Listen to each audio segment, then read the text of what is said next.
ఈరోజు మనం మాట్లాడుకోబోయే టాపిక్ భూ కబ్జాలు. అంటే ఎందుకు భూ కబ్జాలు అంటున్నానంటే మీకు ఈ వీడియోలో తెలుస్తుంది.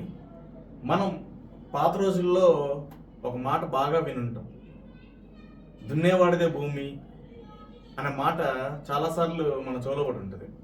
కానీ ఇప్పుడు పరిస్థితి ఎలా ఉందంటే కబ్జా చేసేవాడిదే భూమి అన్నట్టు అనిపిస్తుంది. అంటే ఎవరైతే కబ్జాలు చేస్తున్నారో వాళ్ళదే భూమి అన్నట్టు తలపిస్తున్న పరిస్థితులు ఈరోజు నెల్లూరు జిల్లాలో నెలకొన్నాయి. ఎందుకు చెప్తున్నానంటే ఇప్పుడు ఒక 2 ఉదాహరణలకు వెళ్దాం మనం. ఈ 2 ఉదాహరణలు చూశాక మీరే చెప్పచ్చు అసలు ఇది కబ్జానా లేకపోతే నిజంగానే అధికారులు ఇలాంటి కబ్జాల మీద కఠినమైన చర్యలు తీసుకొని వాటిని పరిష్కరించే రీతిలో మన యంత్రాంగం పనిచేస్తుందా లేదని మీకే అర్థమైంది.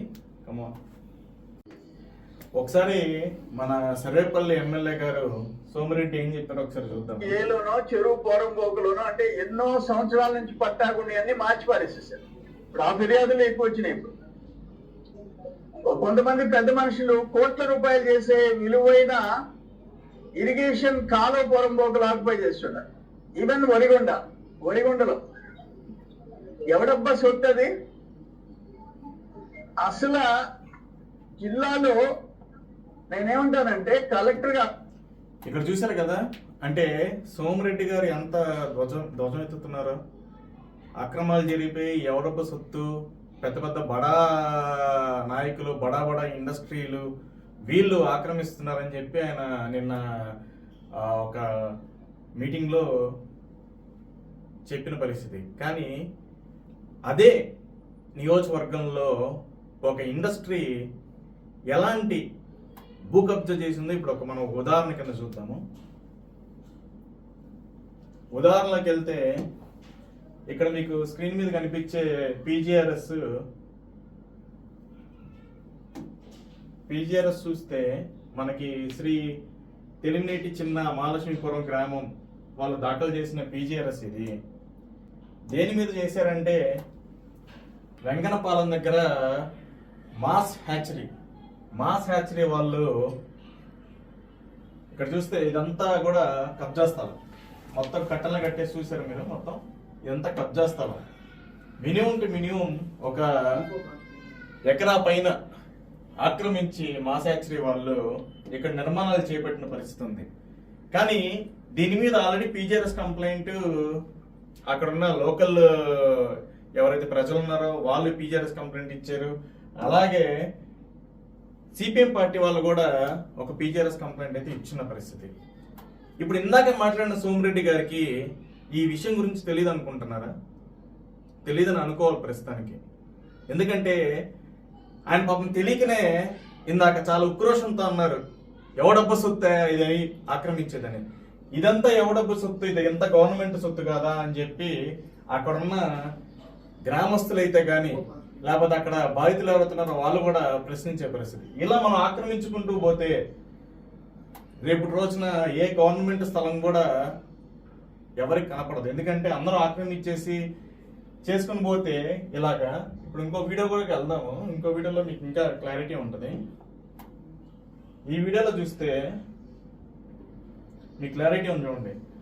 ఇదంతా కూడా ఆక్రమించేసి ఇక్కడంతా కూడా కట్టడాలు కట్టేస్తున్నాడు ఆ మాస్ హ్యాచరీ అనే అతను. అంటే ఎంతవరకు ఈ భూ ఆక్రమణ జరిగా మీరే చూడొచ్చు. అంతేకాకుండా ఇది గవర్నమెంట్ స్థలం అని చెప్పి ఆల్రెడీ నిర్ధారించబడింది. కానీ మాస్ హ్యాచరీ వాళ్ళు ఆ యాజమాన్యం ఏం చెప్తుందంటే ఇది గవర్నమెంట్ భూమే, మేము కబ్జా చేసాము, కానీ మేము పంచాయతీకి వాళ్ళకి మేము పన్నులు కట్టుకుంటాం సరిపోద్ది అంటున్నారు. అంటే ఈ కొత్త పద్ధతి ఎక్కడొచ్చిందంటే మనం ఎవరైనా కొత్త పద్ధతి తీసుకొచ్చారేమో, కబ్జా చేసుకుని మీరు అక్కడ పంచాయతీకో లేకపోతే మున్సిపాలిటీకో ట్యాక్స్ కట్టుకుంటే సరిపోద్ది అని చెప్తే అందరు కట్టుకుంటారు. ఇప్పుడు ఇల్లు లేని వాళ్ళు కూడా చాలా మంది ఉన్నారు. ఇలాంటి ఒక పద్ధతి ఉంది అని కొత్తగా మనకు తెలియజేస్తున్నారు ఆ మాస్ హ్యాచరీ యాజమాన్యం అనేవాళ్ళు. ఈ పీజీఆర్ఎస్ కంప్లైంట్లు మన ఎమ్మెల్యేకి సోమిరెడ్డికి కనిపించలేదు. అంటే ఎందుకు కనిపించలేదని నేను అంటున్నానంటే న్యాయం జరిగేది ఒక నాయకుడికో లేకపోతే డబ్బున్న వ్యక్తికో లేకపోతే ఒక ఇండస్ట్రీకో కాదు కదా. న్యాయం అందరికీ, ప్రతి ఒక్క పేద ప్రజలకు కూడా జరగాలి. అంటే ఇప్పుడు ఒక చిన్న 6 అంకణాలు లేకపోతే 2 అంకణాలు ముందుకు వచ్చి గట్టు కట్టుకున్నవాడు గట్లు కొట్టేస్తాడు ఎవరైనా కమిషనర్. ఇంత 1 నుంచి 2 ఎకరాలు ప్రభుత్వ భూమిని ఆక్రమించినప్పుడు పన్నులు కట్టుకోవచ్చులే, మీరు అన్ని కొట్టేయబడలేదని చెప్పి ఇప్పటికి కూడా ఆ కట్టడాలు అలాగే ఉన్నాయి, వాళ్ళ నిర్మాణాలు అలాగే ఉన్నాయి. ఇప్పటి వరకు కూడా ఎంఆర్ఓ, అక్కడున్న లోకల్ ఎంఆర్ఓ ఆయన సుధీర్, అలాగే ఎంపీడీఓ ఎవరు వెంకటేశ్వరరావు, వీళ్ళెవరికి కనిపించలేదేమో. ఇంత ఒక 2 ఎకరాలు ప్రభుత్వ భూమి ఆక్రమించేస్తున్నా కానీ నిమ్మకి నీరెత్తినట్టు అధికారులు ఉన్నారు. కానీ మనం ఏం చెప్పుకుంటున్నాం అంటే నెల్లూరు 9వ స్థానంలో ఉంది పీజీఆర్ఎస్లు తీసుకోవడంలో, ఇంతకుముందు 1వ స్థానంలో ఉండింది. తీసుకుంటున్నాం కానీ పరిష్కారాలు ఎక్కడ?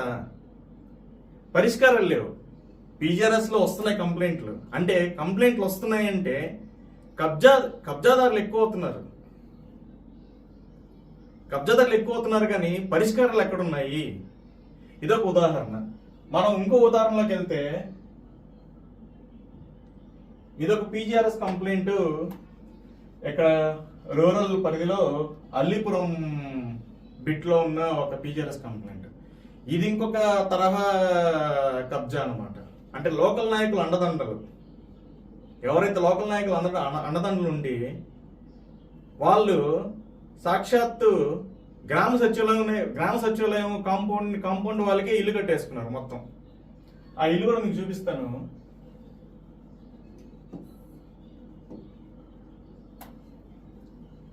ఇక్కడ చూస్తే ఇది గ్రామ సచివాలయం. ఈ గ్రామ సచివాలయం కాంపౌండ్ ఇదంతా పొరంబోక స్థలము. ఈ స్థలంలో ఒక 2 అంతస్తులు ఇల్లు లేపేస్తున్నారు ఆయన. ఏమైనా ప్రశ్నిస్తే మా మీడియా మిత్రులు వెళ్ళినప్పుడు ఎవరికైనా చెప్పు, ఏముంది నా దగ్గర పత్రాలు ఉన్నాయి. ఏం పత్రాలు ఉంటాయి పొరంబోక స్థలంలో ఇల్లు కట్టుకున్నప్పుడు? సో పరిస్థితి ఏంటంటే ఈ లోకల్ నాయకులు ఎవరైతే ఉన్నారో, అంటే లోకల్ నాయకులు అన్నదండలు ఉంటే నేను కూడా ఇప్పుడు వెళ్ళి ఒక స్థలాన్ని కబ్జా చేయొచ్చేమో.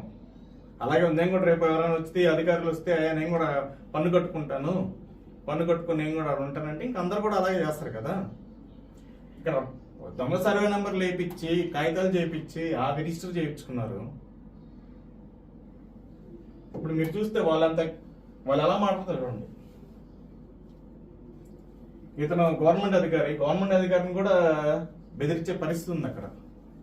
అంటే ఇంత ఇవన్నీ కూడా అందరి నాయకుల సమక్షంలోనే జరుగుతున్నాయని అనిపిస్తుంది. ఎందుకంటే ఆ లోకల్ నాయకులు అండదండ లేకపోతే వీళ్ళు ఇలా రెచ్చిపోయి పొరంబోక స్థలాల్లో ఇల్లు కట్టడానికి ఎవడు కూడా ముందుకు రాడు. ఇక్కడ వచ్చి అడిగిన బాధితులు ఏంటంటే మీ కాగితాలు చూపించండి, మా కాగితాలు ఏం కాగితాలు, సర్వే నెంబర్ మారిస్తే నేను కూడా కాగితం చేసుకోవచ్చు. సో ఇలాంటి పరిస్థితి నెల్లూరులో ఉంది. ఎందుకంటే మనందరం చెప్పుకున్నాం పీజీఆర్ఎస్ లో కంప్లైంట్లు వస్తున్నాయి, మనం వేరే 9వ స్థానం 1వ స్థానంలో ఉన్నామని. కానీ కంప్లైంట్లు మనం ఎంతవరకు పరిష్కరిస్తున్నాము అనేది అసలు ఎక్కడా లేదు. ఎందుకంటే 100 కంప్లైంట్లు వస్తే 1 2 పరిష్కారం జరుగుతున్నాయి కానీ మిగతావన్నీ కూడా ఇలానే, అంటే ఒక నాయకుడు అండదండలతో కానీ లేకపోతే డబ్బుతో కానీ, లేకపోతే ఇంకొక విషయం ఏంటంటే ఇప్పుడు నేను ఒక అధికారి మీద కంప్లైంట్ చేశాను పీజీఆర్ఎస్లో, రేపు ఇన్స్పెక్షన్కి వచ్చేది కూడా అదే అధికారి. ఇంకా సమస్య ఎప్పుడు పరిష్కారం అయింది? నేను ఒక ఎలక్ట్రికల్ డిపార్ట్మెంట్ లేదా మున్సిపల్ డిపార్ట్మెంట్ సంబంధించిన ఒక అధికారి మీద నేను పీజీఆర్ఎస్ ఫైల్ చేస్తే రేపు పీజీఆర్ఎస్ ఇన్స్పెక్షన్కి వచ్చేది కూడా అదే అధికారి అయితే అసలు ఆ సమస్య ఎప్పటికి పరిష్కారం జరుగుద్ది? పీజీఆర్ఎస్ కంప్లైంట్ చేసినప్పుడు ఒక సపరేట్ కమిటీ వేసి వాళ్ళు ఎవరైనా వేరే ఇన్స్పెక్షన్ ఆఫీసర్ని పెట్టి వాళ్ళు వస్తే ఏదైనా పరిష్కారం జరిగే ఒక ద్వారం ఉంటుంది. నేను వేసిన పీజీఆర్ఎస్ కంప్లైంట్ ఆఫీసర్ వచ్చి మళ్ళీ ఇన్స్పెక్షన్ రాసుకుని ఆయన దొంగ ఎండోర్స్మెంట్ ఇచ్చేసుకుంటూ పోతే ఈ పీజీఆర్ఎస్లు ఎప్పుడు పరిష్కరించబడతాయి? నిజానికి ఈ పీజీఆర్ఎస్ అసలు జనాలకు ఉపయోగపడుతుందా లేదా అనేది ఒక పెద్ద క్వశ్చన్ మార్క్ లా ఉంది ఇప్పుడు నెల్లూరు జిల్లాలో. ఎందుకంటే ఇట్లా జరుగుతున్నప్పుడు ఏ ప్రజలకు కూడా, ఏ ఒక చిన్న బడుగు బలహీన వర్గాలకు కానీ లేకపోతే పేద ప్రజలకు కానీ ఎక్కడా కూడా వాళ్ళ సమస్యలు పరిష్కరించాలని ఒక ఏమంటారు ఆ కంకణం కట్టుకున్న అధికారిని అయితే ఎక్కడ చూడలేదు. ఎందుకంటే ఓన్లీ ఎవరైతే వాళ్ళ దగ్గర డబ్బు ఉందో, లేకపోతే నాయకులు అండదండలు ఉన్నాయో, లేకపోతే ఒక ఇండస్ట్రీనో, వాళ్ళ సమస్యలు వరకు కరెక్ట్గా టైంకి టైం మనం పరిష్కరిస్తున్నాం. కానీ ఎన్ని పీజీఆర్ఎస్లు మన కలెక్టరేట్కి వచ్చేది రోజు, ఎన్ని పీజీఆర్ఎస్ పరిష్కరించాయి? అన్ని దొంగ ఇండస్ట్మెంట్లే మోస్ట్లీ. ఎందుకంటే ఇప్పుడు ఇవి కూడా దొంగ ఇన్వెస్ట్మెంట్లు, ఆల్రెడీ అయిపోయిన టైం. ఇప్పుడు ఇవే రెండు పీజీఆర్ఎస్ ఉదాహరణలు. ఏంటంటే ఆ టైంకి ఆ అధికారి ఆయన ఏమంటారు రిపోర్ట్ ఇవ్వాలి. ఆ రిపోర్ట్ వచ్చే టైంకి ఏంది, దొంగ ఇన్వెస్ట్మెంట్ రాసేసుకుని ఆ సమస్య పరిష్కరించబడింది అని రాసి ఆయన రిపోర్ట్ ఇచ్చేస్తారు, ఆడ క్లోజ్. రేపు మళ్ళీ అదే సమస్య మీద మళ్ళీ కొత్త పీజీఆర్ఎస్. ఇట్లా చేసుకుంటూ పోతే పీజీఆర్ఎస్ అనేది ఓన్లీ సమస్యలు తీసుకోవడానికి తప్ప సమస్యలు పరిష్కరించడానికి పనికి రాదన్న ద్వారంలో మన అధికారులు, మన యంత్రాంగం ఇక్కడ నెల్లూరు జిల్లాలో ఉన్న పరిస్థితి. ఈ వీడియోలో మీరు చూసే పని అయితే అసలు ఎంత ఘోరం అంటే, ఇక్కడ రోడ్డు పొరంబోకి వేసాడు. ఈ ఇల్లు ఏదైతే ఉందో, ఈ కట్టిన ఇల్లు, ఇది కూడా గవర్నమెంట్ స్థలం. అలాగే అక్కడికి వచ్చి గవర్నమెంట్ అధికారి ప్రశ్నిస్తుంటే పట్టాదారు ఇల్లు అంతా ఇప్పుడు వీళ్ళకి రోడ్డు లేదు, ఇటు పక్కన ఉండేది పట్టాదారుడి ఇల్లు. పట్టాదారుడి ఇల్లు మొత్తం పెట్టేసి వాళ్ళకి రోడ్డు లేకుండా చేసిన పరిస్థితి. వెనకాల ఒక వీధికి రోడ్డు లేకుండా అడ్డంగా ఆయన కట్టేశాడు. ఏమని అడిగితే మీరు వెనక నుంచి రండి, లేకపోతే ఆ వీధిలోంచి బయటికి రండి అనే ద్వారంలో ఇది ఈ కబ్జాదారులు మాట్లాడుతున్న పరిస్థితి. సో ఇలాంటి ఏవైతే కబ్జాలు నెల్లూరు జిల్లాలో ఉన్నాయో, అలాగే ఎన్ని పీజీఆర్ఎస్ కంప్లైంట్లు కలెక్టర్ ఆఫీస్లోకి వెళ్తున్నాయి. కానీ లాస్ట్కి అదే అధికారి వస్తాడు, అదే అధికారి ఇన్స్పెక్షన్ చేస్తాడు, అదే అధికారి మళ్ళీ దొంగ ఎండర్స్మెంట్ ఇస్తాడు. ఆడికి మళ్ళీ ఆ పీజీఆర్ఎస్ క్లోజ్ అయ్యిద్ది, మళ్ళీ కొత్త పీజీఆర్ఎస్ ఓపెన్ అయ్యిద్ది. ఇక్కడ క్లోజ్ అవుతుంది, ఓపెన్ అవుతుంది, కానీ సమస్య అయితే పరిష్కరించట్లేదు ఎవరు.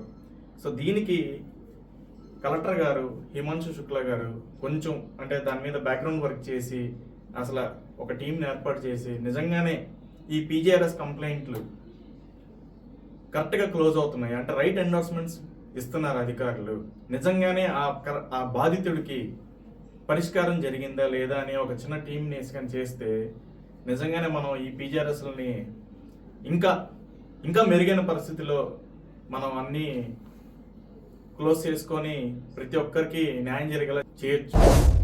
Please subscribe SS News AP.